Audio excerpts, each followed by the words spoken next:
त्यानंतर जे डग्यावरती वाजतात ते ग गा, त्याच्यानंतर परत ग, परंतु हा जो गा आहे तो खुला वाजत असतो, म्हणजे हात मोकळा करून वाजवला जातो. आणि शेवटचा जो वर्ण आहे तो क.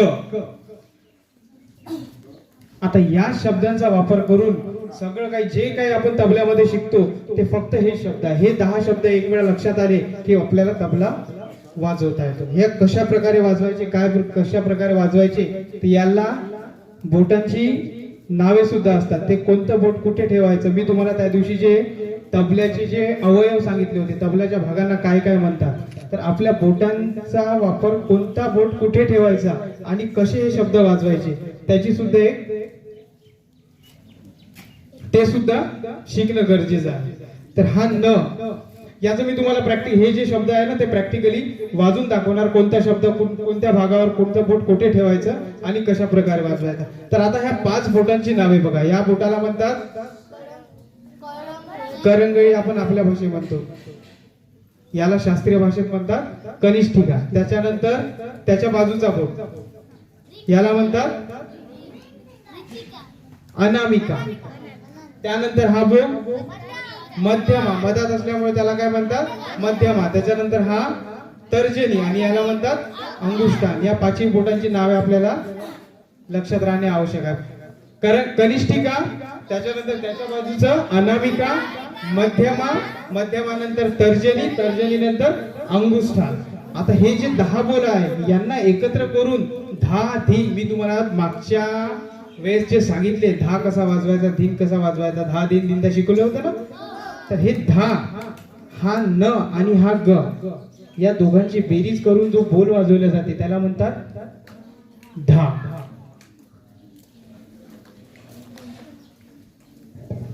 न आणि ग यांची बेरीज करून जो शब्द वाजवला जातो त्याला म्हणतात धा. तसेच हा तुन आणि हा गा या दोघांची बेरीज केल्यानंतर शब्द वाजतो तो धीन.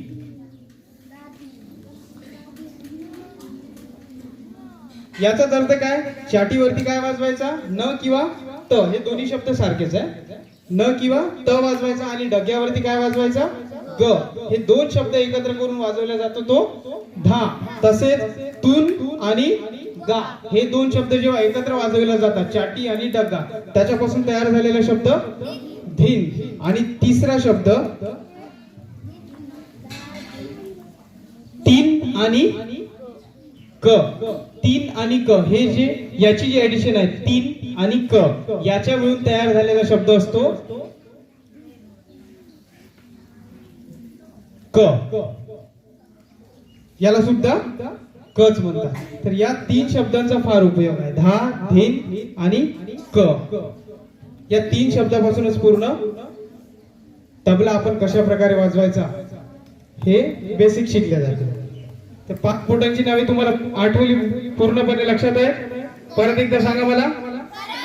कनिष्ठिका, त्याच्यानंतर अनामिका, अनामिका नंतर मध्यमा. हे 5 बोटांची नावे तुम्ही नवीन पेज वरती लिहून घ्या. कनिष्ठिका, अनामिका, मध्यमा, मध्यमानंतर तर्जनी, तर्जनी आणि मग अंगुष्ठान. तसेच मी तुम्हाला त्या दिवशी तबल्यांचे अवयव सुद्धा सांगितले होते. हे सर्वांचं लिहिणं झालेलं आहे. ठीक आहे लिहून घ्या.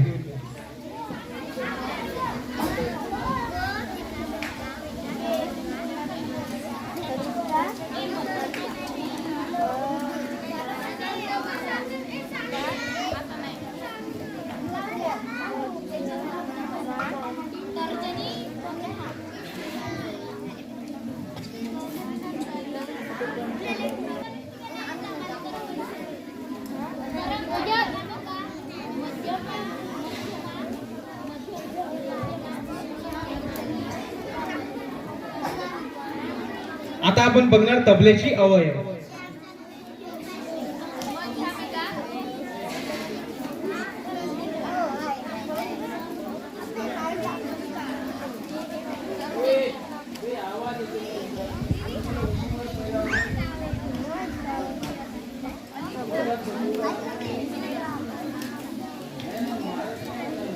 तबला या वाद्यांची अवयव. मी तुम्हाला मागच्या वेळेस सांगितलं त्याच प्रकारे ज्याच्यावरती आपण तबला ठेवतो त्याला काय म्हणतात? कोणाकोणाला आठवते त्याला काय म्हणतात? चुंबळ. तर पहिला अवयव लिहून घ्या, चुंबळ.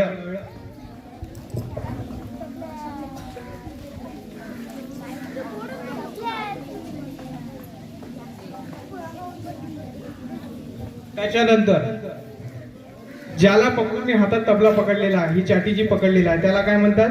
जिथे मी पकडून ठेवलेला आहे त्याला म्हणतात? उंटाच्या चामड्यापासून ते मांस बनलेला आहे, परंतु याला म्हणतात काय? वादी. काय म्हणतात? वादी.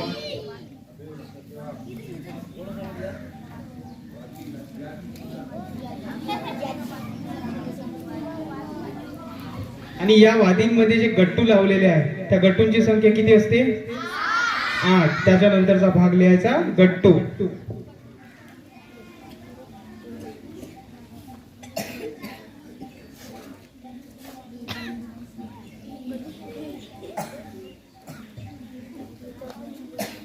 ही जी तुम्हाला पायली दिसून राहिली आहे ही कशाची पायली आहे? लाकडाची. कोणत्या झाडापासून तयार झालेली राहते ही? सागाच्या झाडापासून. शिसमची जी चाटी राहते ती तबल्यासाठी फार उपयुक्त राहते. त्याच्यातून जी आस निघते ती खूप छान, म्हणजे चांगल्या प्रकारे तबला वाजवण्यासाठी शिसमचं लाकूड वापरल्या जाते. याला काय म्हणतात? लाकडाची पायली.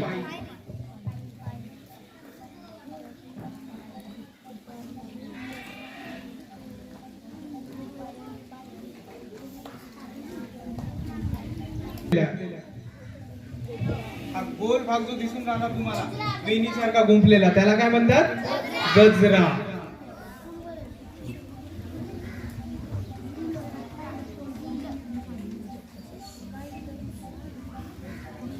गजऱ्याच्या समोरचा भाग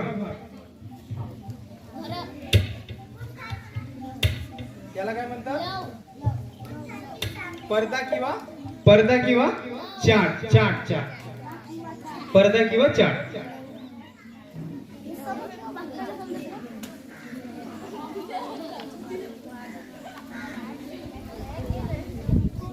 आता शाई आणि चाट या मधातला जो भाग आहे त्याला म्हणतात लव. हा भाग याला म्हणतात लव.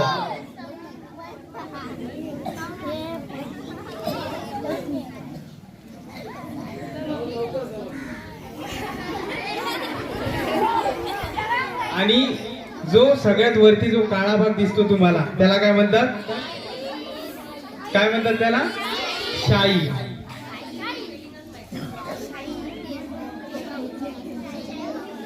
ही झाली तबल्यांच्या अवयवांची नावे. आणि याच्या वरतून जे झाकतात त्याला म्हणतात गवसणी.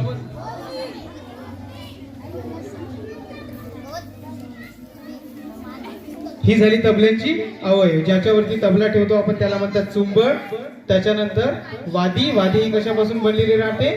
उंटाच्या चामड्यापासून. त्यानंतर गट्टू. गट्टूंची संख्या किती असते? 8. लाकडाची पायली. शिसमच्या झाडापासून, बाभळीच्या झाडापासून बनलेली राहतात ती लाकडाची पायली. पण ही चाटीची जी पायली राहते ती लाकडाची राहते. आणि जी डग्याची जी राहते ती धातूची राहते. कोणत्या प्रकारचे धातू? स्टील, पितळ किंवा तांब्याची. आधीच्या काळामध्ये मातीचा डग्गा सुद्धा असायचा, परंतु आता मातीचा डग्गा खाली पडल्यानंतर फुटतो, या कारणाने स्टील, पितळ किंवा तांब्याचा राहतात. त्याच्यानंतर गजरा. जो वेणीसारखा गुंफलेला राहतो त्याला म्हणायचं गजरा. गजऱ्याच्या नंतरचा भाग चाट किंवा पडदा. गजऱ्याच्या वरचा भाग. तर गजऱ्यामध्ये जे घरांची संख्या असते 2 वादीच्या दरम्यानची ती किती असते? 16. चाटच्या समोरचा भाग आणि म्हणजे शाईच्या आणि चाटच्या जो मधातला भाग आहे त्याला म्हणतात लव. आणि चाटीवरती लव असते, परंतु डग्यावरचा जो भाग असतो शाईच्या आणि गजऱ्याच्या मधातला तो भाग मोठा असतो, त्याच्यामुळे त्याला काय म्हणतात? मैदान सुद्धा म्हणतात. चाटीमध्ये छोटासा भाग आहे, परंतु डग्यामध्ये तो भाग मोठा असतो, त्याच्यामुळे त्याला काय म्हणतात? मैदान. शाई. शाईमध्ये कशा कशाचं मिश्रण असते? दगडी कोळसा, लोखंडाचा कीस, पकवलेला भात म्हणजेच आपण पकवलेले तांदूळ म्हणजेच त्याला म्हणतात भात. आणि कोणताही चिपकवण्यासाठी वापरला जाणारा एखादी ग्लू, याच्या जे मिश्रण आहे त्याच्यापासून शाई तयार होते. आणि जे तबल्याच्या वरती आपण बांधतो त्याला म्हणतात गवसणी. आता चाटीमध्ये आणि डग्यामध्ये काय काय फरक आहे? चाटीचा भाग कशापासून बनलेला राहतो? लाकडापासून. डग्याचा भाग बनलेला राहतो स्टीलच्या धातूपासून. त्याच्यानंतर आणखी दुसरा फरक, चाटीमध्ये गट्टू लावलेले असतात, डग्यामध्ये गट्टू लावलेले राहत नाही. परंतु ते जे आपण चढवण्यासाठी, त्याला जे चढवण्यासाठी वापरतो त्याला त्याच्यासाठी म्हणजे डग्गा सुरात लावण्यासाठी, किंवा तो जर लूज पडला, आता वातावरणानुसार तबल्याची अवस्था चेंज होत असते. हिवाळ्यामध्ये तबला लूज पडतो तर उन्हाळ्यामध्ये तबला कडक पडतो. कडक पडला तर गट्टू वरती केल्यानंतर लूज पडून जातो. तसेच हिवाळ्यामध्ये तबला लूज पडला असताना जेव्हा आपण त्या गट्टू ठोकतो त्याने डग्याचा जो भाग राहतो तो आकाराने मोठा असतो आणि चाटीचा भाग आकाराने छोटा असतो. ही झाली तबल्याविषयीची पूर्ण माहिती.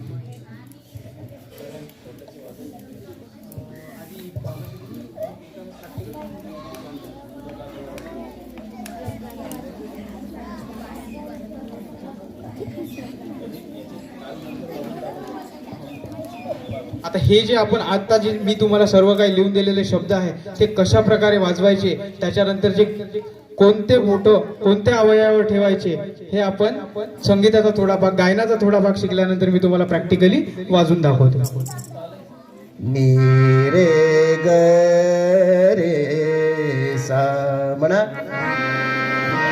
ग रे सा प म ग रे सा प म ग रे सा.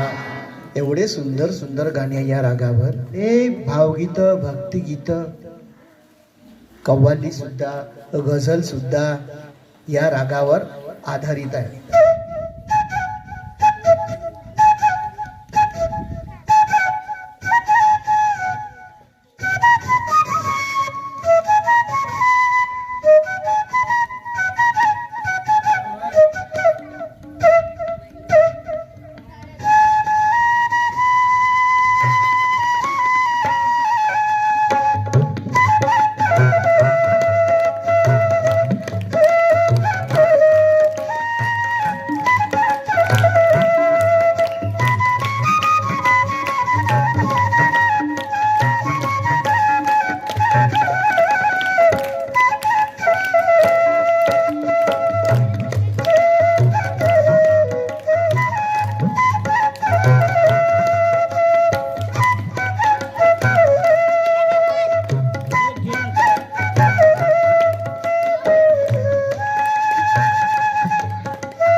गाणं आवडलं नाही? एक छानसं गीत याच रागावर आहे. ते कोणतं आहे बघा. दाही दिशातून कोटी कोटीची, दाही दिशातून कोटी कोटीची आहे तुला वंदना वंदना, रामजीच्या नंदना भीमा, रामजीच्या नंदना. हे आहे या यमन रागाचं स्वरूप. आपण कोणता राग अभ्यासून राहिलो आज? मग याचा आरोह माझ्यासोबत म्हणायचा, अवरोह सुद्धा माझ्यासोबत म्हणायचा. रेडी? 1 2 3 स्टार्ट. सा रे ग म प सा सा नी धा प म ग रे सा. हे झाले त्याचे अवरोह आणि अवरोह. याची पकड सुद्धा म्हणायची आहे. नी रे ग रे सा म्हणा. प एकच स्वर म्हटला मी त्याला वळवलाय. प म्हणा. प प म म्हणा. प म ग रे सा. ही झाली आरोह अवरोह आणि त्याचे पकड.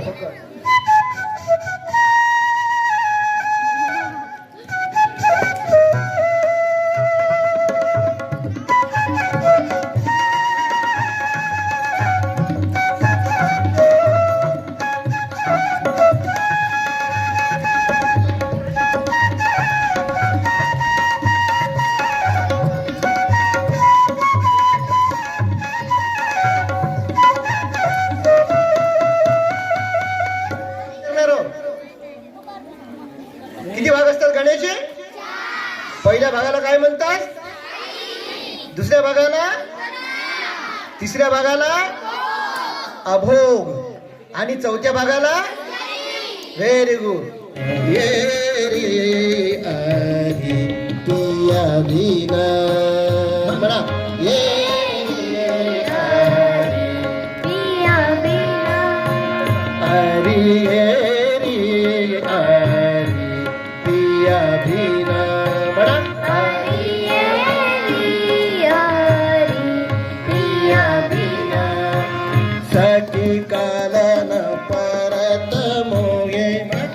सखी कालन परत मोये गाडी पलची नदी गाडी पलची ये रे आरी म्हणा. ये रे आरी पिया बिना आरी ये रे आरी पिया बिना. जब से पिया पर जब देश गबन कीना. जब से पिया पर देश गबन कीना.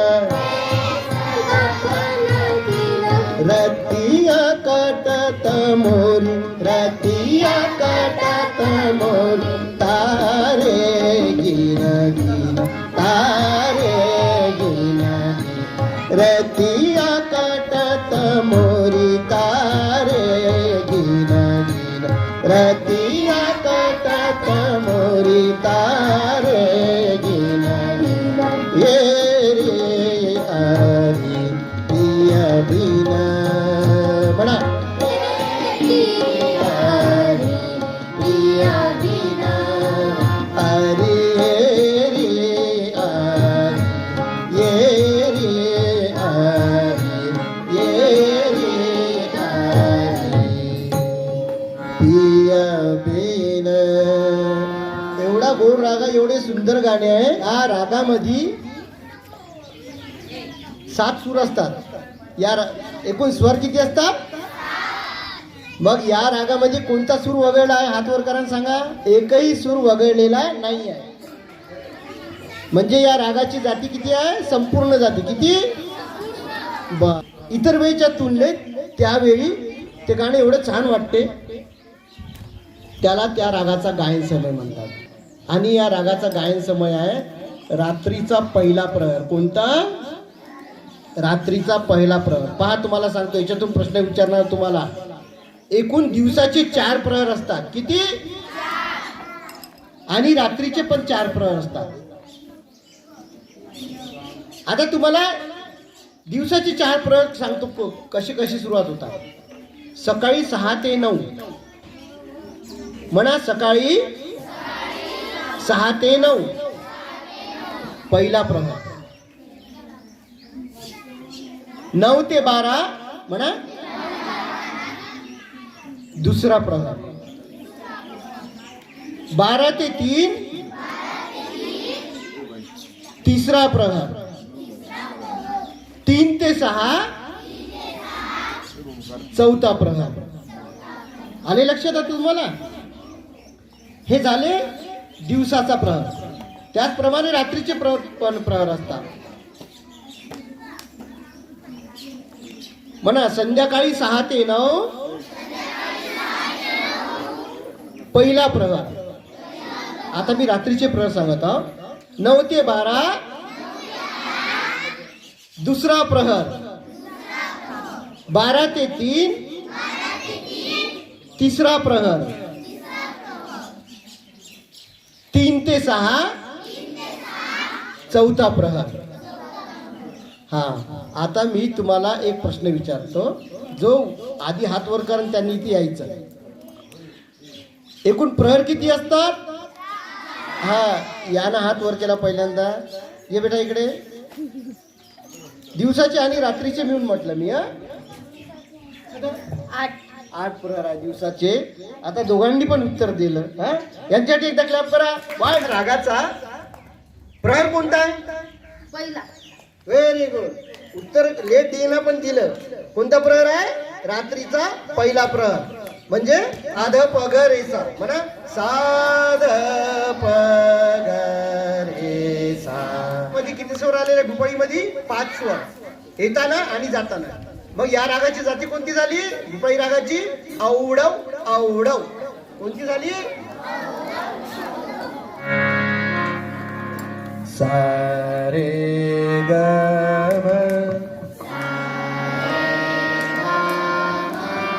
पध नि सा.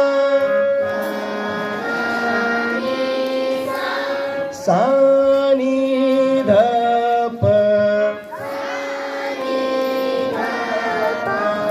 म ग रे सा. नी रे ग रे सा. म्हणा प म ग रे सा. प म ग रे सा. अरि ये रे अरि पिया भिना. म्हणा अरि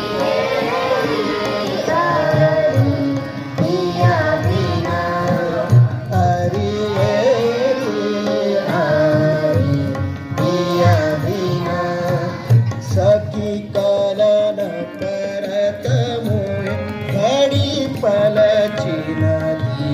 सखी कलन परत मोहे घडी पलची नदी. कलन परत मोहे घडी पलची नदी. कलन परत मोहे घडी पलची नदी. ये रे हरी दिया भिना. म्हणा हरी रे हरी दिया भिना. जब से पिया परदेस गमन कीना. जब से पिया परदेस गमन कीना. रतिया कटत मोरी तारे गिना गिना. रतिया कटत मोरी तारे गिना गिना. जब से पिया बर सोबत पोरी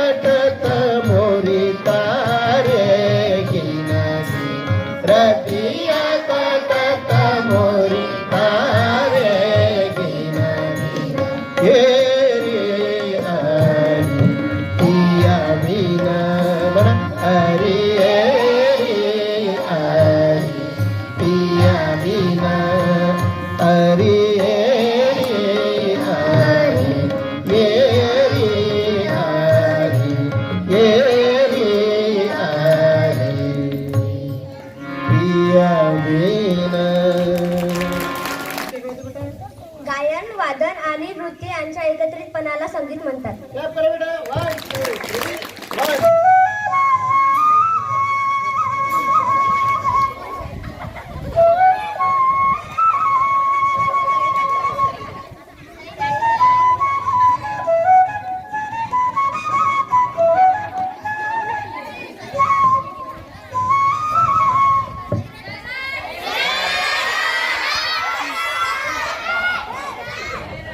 किती पटकन सांगितलं उत्तर सैराट.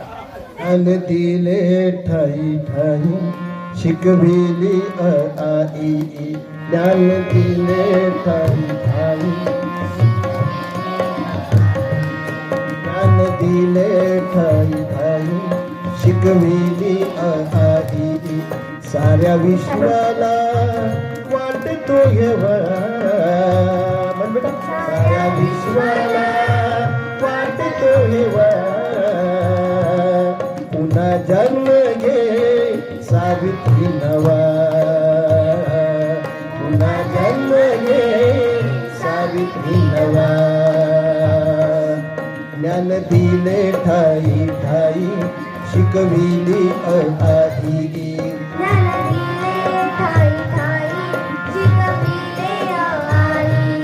साऱ्या विश्वाला वाटतो साऱ्या विश्वाला वाटतो पुन्हा जन्म घे सावित्री नवा. पुन्हा जन्म घे सावित्री नवा. भिडेवाड्यामध्ये ज्ञान ज्योत चेतविली.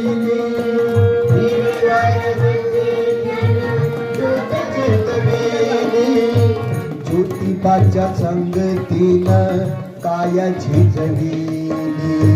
ज्योतिबाच्या संगतीनं काया झिजविली. जातीभेद कर्मकांड जातीभेद कर्मकांड धिकार तू केला. धिकार तू केला. बहुजना पिण्या पाणी बहुजना पिण्या पाणी हौद खुला केला. हौद खुला केला.